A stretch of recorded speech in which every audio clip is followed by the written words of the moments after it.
Aloha, friend. There's a Tenacious D song. I think it's called like the greatest song in the world or something like that, where they're singing about the greatest song in the world that they went to record, but they forgot to press the record button. I just did the same thing. So I just did the greatest Grateful Sweat workout the world will ever see, but I forgot to hit record. I do have some big wins though. I took a hike with my puppo today. I cleaned my desk off. It feels good. So I'm going to celebrate those big wins. If you do this movement snack, you're also going to have a big win. It's the 3 and 3. The quintessential, which I actually don't know what quint. Why is that word quint? Doesn't that mean 5? Quintessential. Anyway, shouldn't be thinking about that right now. This is the quintessential movement. It's the 3 and 3. Which should be the tri-essential, right? Because 3 and 3. At full scaling, it is back leg straight, me swinging up my left foot by my left hand, and then bringing my left elbow down, and then coming up, looking at the inside of my palm. I would do 3 on one side, and then I would do 3 on the other side. Scaling for this that I really like is just starting from the knees and swing one foot around. This is just as good, just as awesome. And if you are really tight, that's the place to start. And I think you'll find yourself getting that back leg straighter as you go. At first, it might not be 100% straight, and that's totally okay. We're straightening as we go, as the days, weeks, and months go. So your movement snack is to hit the 3 and 3, side to side, until your hips start to loosen up a little bit, or until it starts to feel a little bit easier. That might be 1 on each side. That could be 10 on each side. Just play with it a little bit. Try the knee on the ground and the knee up. Our strength today, I wanted to talk about how we can make things harder. You already know that to make a squat easier, we can reduce the range of motion, so do a slightly higher squat versus a lower squat. We can not have weight versus adding weight. And then with a push-up, we know if we elevate our bodies from that flat position to being higher, higher, higher, we're putting leverage on our side, right? So, or if I do a knee push-up, now I am making the lever shorter, which also makes my leverage better. That is a knee push-up, not a girl push-up, because that's the dumbest thing I've ever heard. Lots of men and women have done knee push-ups to get through a sticking point to do a more difficult push-up. So let's not make it weird, okay? So I've got my 2 plates here.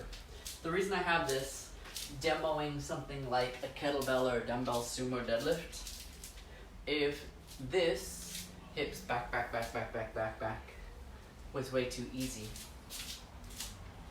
Now, I could just add weight to start, but let's say you've got a set amount of weights and you're struggling to make things a little bit harder, you're struggling to progress. Range of motion, even further hips back and down. Range of motion can be a great way to make things harder. I've got these travel parallettes. They would go in my suitcase with me when I was traveling, when I had ambitious handstand goals. I don't anymore, so they just gather some dust, but not now. I've got my parallettes and some 2-inch plates lifted off the ground. This could be thesauruses or encyclopedias or dictionaries, just big thick books or plates or yoga blocks, but it can dramatically make the push-up more challenging by extending the range of motion. Instead of just coming here, level with the plane of my body, I can go further. So here, lowering down, all the way chest to the ground, and then coming up.